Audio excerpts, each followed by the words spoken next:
Hello and thank you for joining us for this edition. Coming up, Lebanese supervisor who shoved the head of an employee into pepper, sentenced to 9 months imprisonment. This is Citi News Daily.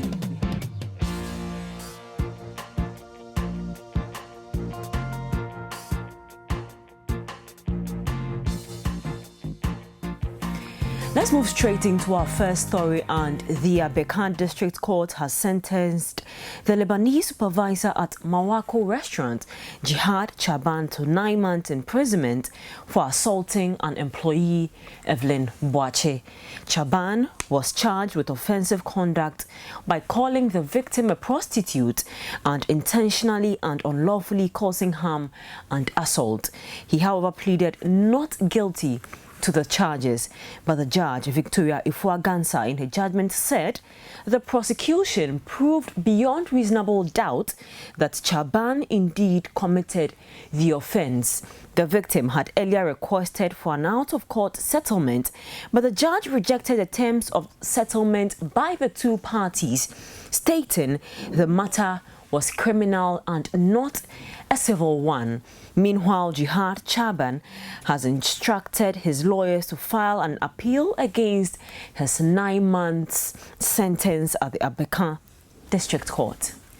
The Auditor General, Daniel Yao Demilovo, says 11 people indicted in the Auditor General report will be surcharged to refund monies they misappropriated.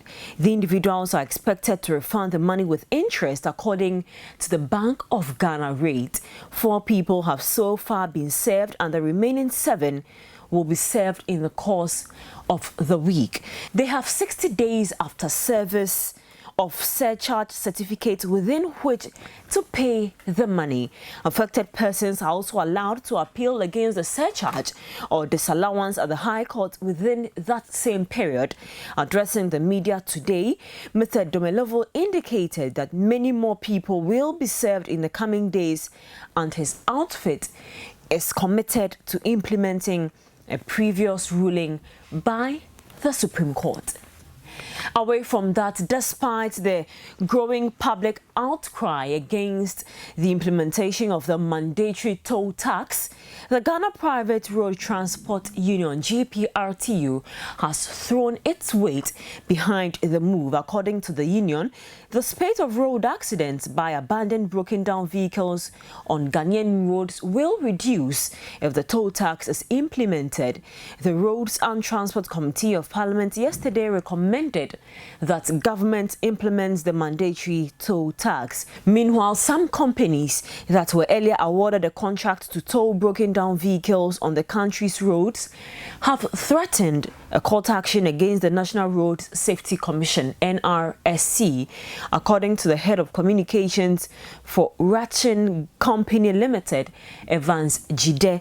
The NRSC acted in bad faith with the award of the contract to the Road Safety Management Company Limited in 2015 when they were the originators of the idea. Finally, former Attorney General Martin Amidu has accused the Speaker of Parliament, Professor Mike Okoye, and the Minister of Parliamentary Affairs, Osei Mensah Bonsu, of frustrating the President's fight against corruption.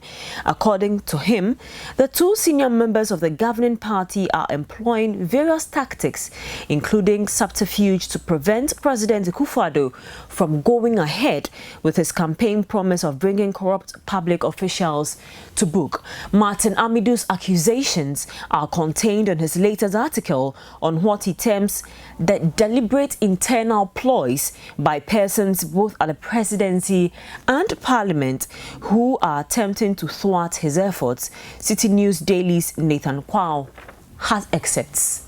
I'm reliably informed that the president instructed that the special prosecutor bill be withdrawn for reconsideration on account of the smuggled clause 3.4 by the Minister for Parliamentary Affairs, an appointee of the president, wittingly or unwittingly denied the president the credit and fostered conjectures and claims of victory for the withdrawal of the bill. The last few days exposed the conflict between the executive authority, which is bent on holding suspected looting ministers of the past corrupt government to account, and a legislative authority using subterfuge to frustrate the president, contrary to Article 3 of the Constitution. The argument that the executive must seek the permission of the Speaker before seeking the residence of a member of parliament suspected of looting as a former minister is neither covered by the letter nor the spirit of Article 117 of the Constitution.